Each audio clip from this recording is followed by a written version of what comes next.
Hey guys, it's Snowbiter, and I've got another World of Tanks commentary here. This is another replay I had with the Leopard 1, this time on Sand River.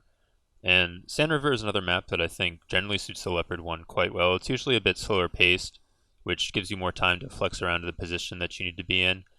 And a lot of the engagements you get on this map tend to be longer range, which is ideal for a sniper like the Leopard. So you'll definitely see those things play out in this replay. And beyond that, I think this is just a really solid game, probably the best one I've had since returning, so I hope you guys enjoy it. So I'll get the replay started here. As I talked about a bit in the last commentary, I've generally been trying to play a bit more passively, especially at the start of games. So on this map from the west spawn, instead of doing something like spotting mid, I've mainly been going to the area around H2 and trying to get shots on the tanks in that middle trench. So that's initially what I was planning on doing in this game, but I ended up changing my mind and actually deciding to spot mid this game when I saw the EBR on my team going somewhere else, so I figured, we probably wouldn't get any early lights on anything mid.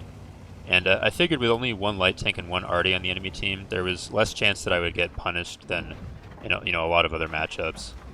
So I go up to this bush. I was hoping to kind of use the camo and not get immediately spotted. I think I wasn't fully inside the bush. So the Conqueror does spot me, but he's totally exposed, and I can get a couple shots into him and use this ridge as cover. So, it's really difficult for any tanks that are farther back. It's really difficult for them to hit me. So I get 3 shots into the Conqueror as he's crossing. Unfortunately, I get relit there. I'm not actually sure what relit me, because I think I was out of the Conqueror's view range at that point. And, of course, the downside to playing aggressively like that is you do attract Artie's attention. So Artie does hit me, which is kind of unfortunate, and to be honest, I'm not sure why I used both my repair kit and my first aid kit, but all in all, I'm okay with that. I got 3 shots off of damage pretty early in the game, and now I decide to relocate. As you can see from the minimap, my team is entirely stuck to the western side of the map. Pretty much nobody went north, and the enemy has 3 tanks that got spotted going to this northern area, so I decided to relocate up to this direction, not really to contest it. I'm thinking more that I just want to try to slow them down. A lot of times on Sand River, when you get this situation a lot where people in the west spawn don't really go north. But, if nobody contests this area, then the enemy tanks can just roll straight through, and a lot of times you can get overwhelmed pretty early on. So my goal here is really just to slow the enemy tanks down and get a shot or 2 off.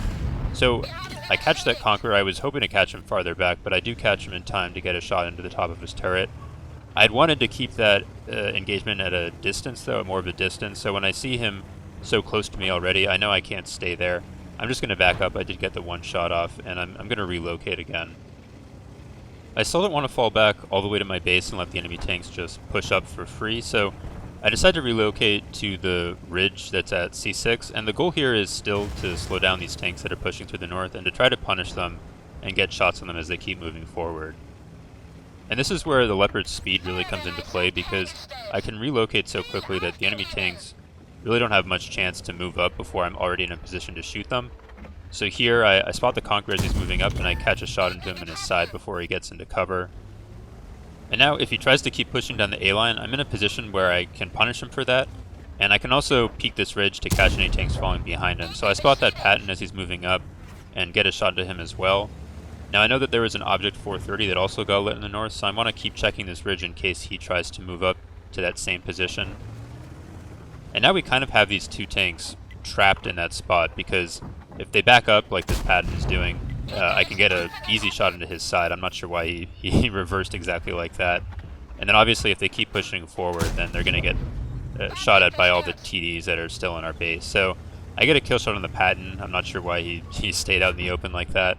And now, since the 430 hasn't been relit, the Conqueror is totally by himself, and the EBR is going to go harass him. I actually snuck a shot into the Conqueror's side there. I was kind of surprised that hit. And then the Conqueror, is just kind of screwed at that point, and he tries to reverse back, and I get a kill shot on him. Then this 1390 decides to try to rush over the sill and catch me off guard, but I happen to be facing the right direction, and I'm able to take him out there before he gets away. So just like that, we were able to clean up the northern flank. I mean, obviously the Patton and Conqueror didn't seem to be the best of players, but I think part of that was just putting them in an awkward position where, they couldn't push forward or retreat without taking damage. And so they kind of just didn't know what to do, and we were able to finish them off pretty easily. So I moved back to this middle ridge. Now that the north is clear, I can use this area a little more freely, and I'm able to get a nice shot into that TVP. Then I saw that Conqueror get lit, and I did have a slim shot there on his turret, but I didn't think it would pen, and more importantly, I didn't want to get lit and give him a chance to hit me, so I just waited for him to drop back, and there I was checking to see how well my tank was actually camouflaged by that bush in front of me. But once the Conqueror's fallen back, I poke over this ridge and get a shot into the 704. I actually get lit there, which was a little surprising. I'm not really sure what lit me. I don't think there's anything camping back on that ridge by the enemy's base. You don't really see a lot of tank destroyers playing that position anymore, so there must have been something along the middle ridge maybe that lit me, so I decided just to fall back a little ways and try to just keep my tank as protected as possible from that middle area. So I'm trying to get another shot of the TVP. I actually do manage to hit him there, but I think I must have either hit his gun or just hit his turret at a weird angle, so it bounced. Then I was trying to slowly move up along this ridge to get a better angle on the K-line, but then I noticed that 430 finally lit in the north, so I take a shot on him, which unfortunately bounces. And then I spot those two Super Conquerors going up the 7-8 line, and it looks like they're going to try to flank the Jagdtiger on my team, who's fighting the 430. So I want to try to help him in the pattern and make sure we don't lose that area of the map. And since I didn't get lit as those Super Conquerors were crossing, I decide I'm going to hide behind this ridge and then wait for them to commit, and then once they're exposed, I can ambush them and get easy side shots. So I'm trying to figure out the best angle to take to catch them by surprise. And, I get a little impatient here, to be honest, so I peek out a little early. They're not expecting me, so I get a free side shot into one of the Super Conquerors, who's now a one-shot. But because I poked out a little too early, now they are able to back up into some cover, and, I can't really peek them because they're going to be hull down and obviously going to hit me easily. I still want to try to either distract them from that Jagdtiger or punish them for focusing on him. So once I'm unlit, I decide to crest this ridge and quickly get a shot into one of them. I'm thinking they probably won't expect me to do that. And I'm able to get a nice snapshot into the low HP Super Conqueror to take him out. As I mentioned earlier, you rarely see tanks playing that ridge around F8 anymore, so I was pretty confident there that I wouldn't be punished for making that play, and luckily the other Super Conqueror wasn't able to react in time to get a shot on me. So now I'm less concerned about the one Super Conqueror there, and I saw that IS-4 spotted with his side to me, so I get a quick shot into the IS-4. The Super Conqueror is kind of stuck now. He doesn't really have the numbers to push out anymore, or the firepower for that matter. And now that the 430 was taken out, the Patton, Jagdtiger, and me can just focus on taking out the Super Conqueror, and we'll be in pretty good shape at this point. My team is already ahead a few tanks. I decided to move up just to see if I can get shots on any of those enemy tanks lit on the K-line, since I'm pretty sure at this point there's nothing in the middle anymore. And then once I see the Jagdtiger and Patton moving forward to engage a Super Conqueror, I just decide to flank him from behind, and he's completely trapped now with no way out. So I get a nice tracking shot on him. The Jagdtiger hits him once, and then I get the finishing shot on the Super Conqueror. So now it's really just a matter of cleaning up this game. My teammates in the west are pushing forward to the enemy base, and I should be able to get some nice side shots in these last few minutes of the game. I kind of tunnel vision a bit on that IS-4. I didn't have a great angle on his side, and I didn't notice the char get lit in a bush on that middle ridge. I'm guessing that's probably what got me lit earlier in the game. But I bounced out the IS-4. I kind of missed an opportunity, I think, to get another shot of damage off there. And now I'm just going to keep moving up since all of these tanks have their side to me pretty much. I kind of misjudged where that 268 was. I thought he was on the same side of the ridge as me, so I didn't really bother aiming as closely as I should have, and I think my shot dipped low and hit the sand dune.